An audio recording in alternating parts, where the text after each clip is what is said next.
2018-ci ildə Fərid Salmanovun həyatında yeni xətt başlayır. Yeni əyri xətt, yanlış addımlar ərazisi. 2018-ci ildə təsadüfən internetdə Azeri Freedom kanalına Qurban Məmmədovun verilişinə rast gəldim və başladım ona qulaq asmağa. Hətta onunla özüm tanış oldum, çıxdım onunla əlaqəyə WhatsApp vasitəsilə, çünki bilirsiniz, onlar həmişə nömrələrini qoyurlar veriliş zamanı. Fərid Salmanov daha sonra başqa şəxslərlə də tanış olur. Bununla da onun ünsiyyət zonası genişlənir. Əli Oğuzla tanış oldum, Qabil Məmmədovla tanış oldum, sonra Rafael Piriyevlə tanış oldum. Demək olar ki, fəaliyyətim bu zaman başladı, yəni müxalif fəaliyyətim, çünki mən o vaxta qədər də narazı idim.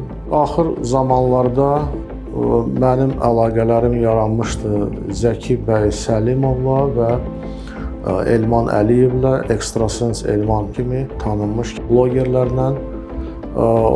Onlarla münasibətim var idi, söhbət edirdik cürbəcür messenger vasitələri ilə.